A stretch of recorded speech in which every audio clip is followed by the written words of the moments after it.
जो इंसानियत मरी है और जो असुरता जगी है, उस इंसानियत को जगाने के लिए और उस असुरता को समाप्त करने के लिए ये भागवत जी कभी कभी डायरेक्ट और कभी कभी इनडायरेक्टली प्रहार करेगी। लेकिन जो इस बात को समझेगा वो व्यक्ति सच्चा इंसान बन जाएगा। अभी हम तुम जितने बैठे कहें, तुम क्या समझ रहे हो हम सब इंसान हैं ना? इंसान बनना बड़ी बात है। इंसान यूं ही नहीं बन जाता आदमी। इंसान का चोला मिल जाना बहुत सरल है। हमें इंसान का चोला मिल गया, लेकिन क्या हम इंसान थोड़े ही हैं? आप जब कभी शादी होती है, विवाह होते हैं, तो पंडित जी पे गुण वर्ग मिलाने जाते हैं ना, तो पंडित जी कहेंगे कि ये जो है लड़का जो है ये राक्षस गुणों वाला है और लड़की जो है ना वो दैवी गुणों वाली है, अथवा लड़की राक्षस गुणों वाली है और लड़का देव गुण वाला है। इसका मतलब क्या है तो वो दोनों इंसान की शक्ल में, लेकिन शक्ल से व्यक्ति मनुष्य नहीं हो जाता है। शक्ल से तो दुर्योधन भी मनुष्य जैसा ही लगता था ना। शक्ल से तो न जाने कितने राक्षस हैं मनुष्य जैसे ही लगते थे, लेकिन जिसके अंदर मनुष्यत्व डेवलप हो गया है, जिसके अंदर मनुष्यत्व जग गया है, सच में मनुष्य तो वही है, हैं? एक बार क्या हुआ, एक बहुत बड़ा भक्त आदमी था, भगवान के भरोसे जीने वाला, भगवान के भरोसे जिया करता था। धीमे धीमे वो बूढ़ा हुआ। उसकी एक बुढ़िया पत्नी, जब वो बूढ़े हुए तो क्या हुआ कि घर के बच्चों ने और बहुओं ने उनकी कदर करना खत्म कर दिया। कदर नहीं होती थी, न छोरा गिने, न बहू गिने, न नाती गिने, कोई गिनता ही नहीं था उनको। बड़े दुखी रहते थे। अच्छा, बेटे तो कुछ ठीक भी थे, लेकिन बहुएं जब से आई तब से सूपड़ा साफ हो गया घर का।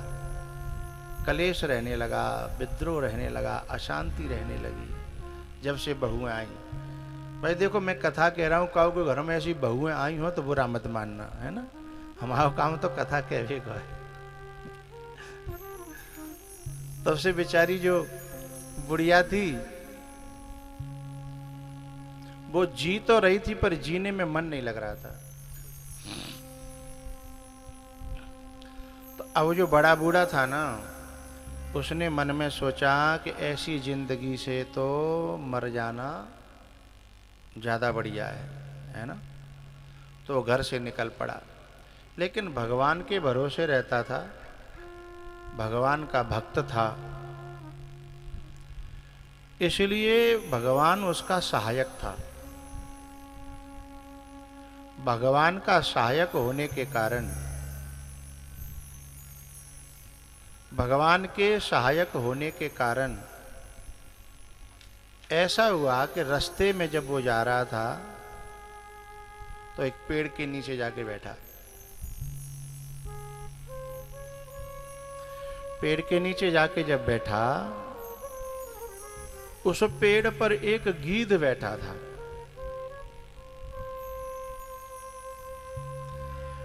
और जो वो गीध था ना,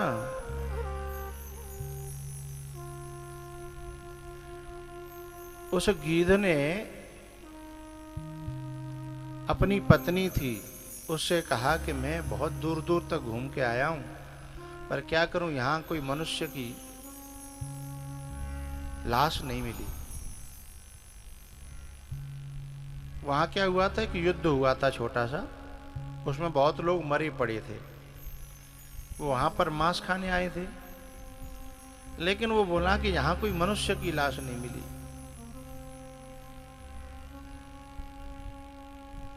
वो नीचे सुन रहा था। बोले, जब युद्ध हुआ है कहीं तो मनुष्य तो बहुत मरे पड़े होंगे। उसने नीचे से कहा, भैया युद्ध में तो बहुत मनुष्य मरे पड़े रहते हैं, तुम्हें एक भी लाश मनुष्य की कैसे नहीं मिली?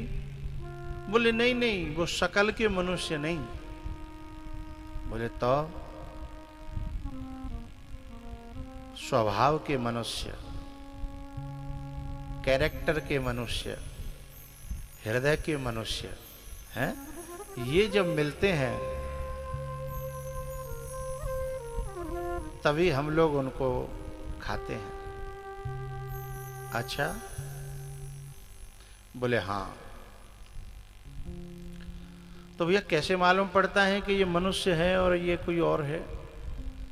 तो उसने कांच दिया कि बोले ये शीशा है ना, इससे हम देखते हैं तो मनुष्य का जैसे एक्सरे मशीन से अंदर की हड्डियां दिखाई देती हैं ना, ऐसे उस कांच से अंदर का उसका स्वरूप दिखाई देता था।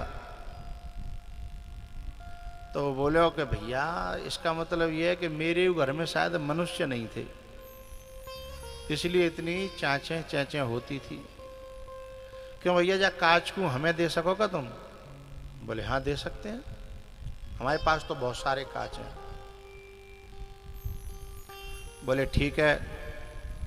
वो कांच को लेकर के पहलते हुए युद्ध के मैदान में गया जहां मरे पड़े थे लोग। भाई दूर दूर तक कोई इंसान नहीं दिखा। जब भाई हटावे तो लाश पर ही बहुत। उसने कहा ये क्या मामला है? तो दिखता क्या था, बिल्ली पड़ी है, कुत्ता पड़ा है, सियार पड़ा है, लोमड़ी पड़ी है। जब कांचते देखे तो, और कांचे हटावे तो कौन पड़ी बताओ? मनुष्यों की लाशें हैं ना। और जैसे कांच लगावे तो कुत्ता, बिल्ली, सियार, ये सब पड़े हैं। एक आध उसमें बैल पड़ा है, ऐसे सब पड़े हैं। उसने कहा कि भाई ये तो बड़ा धोखा है, आदमी लगता कुछ और है और होता कुछ और है। अब हुआ क्या कि वो कांच लेकर के अपने घर पे आया और घर पे उसने कांच लगा करके चुपचाप देखा। तो जो बहू थी उसकी बड़ी वाली, उस पे कांच लगाया तो बहुत बड़ी बिल्ली थी वो। उसने कांच हटा के देखा कि ये तो मेरी बड़ी बहू है, हैं? जब बड़े लड़के पर उसने कांच लगाया तो बड़ा लड़का जो कुत्ता था, अब कुत्ता और बिल्ली, तो क्या होगा? लड़ाई होनी होनी है, झगड़ा होना ही होना है, हैं? इधर जो उसने छोटी वाली बहू पे जैसे ही वो लगाया है, तो वो देख रही है शेरनी है, शेरनी। ओ हो, भाई जी तो कहूँ घर कैसे छोड़ेगी जब वो शेरनी है? और जैसे छोटे बीच वाले बच्चे पे लगाया तो बीच वाले बच्चे पे जैसे लगाया तो वो बैल है बेचारा। अब शेरनी का और बैल का कितनी देर बैठेगा तालमेल, हैं? उसने जैसे अपनी बुढ़िया की तरफ लगाया तो बेचारी बूढ़ी गाय बैठी है? अब बिल्ली कहाँ गिनेगी, शेरनी कहाँ गिनेगी, है ना? तो चैथेंगे ना, खाएंगे।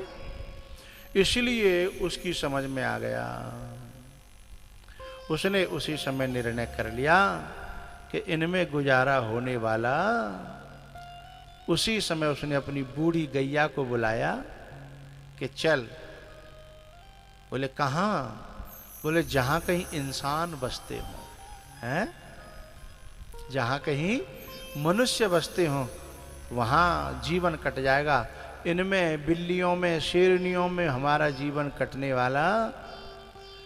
तो उस बूढ़े बाबा ने अपनी पत्नी से कहा कि चलो, देख लिया दुनिया का नजारा, ना हम किसी के न कोई हमारा।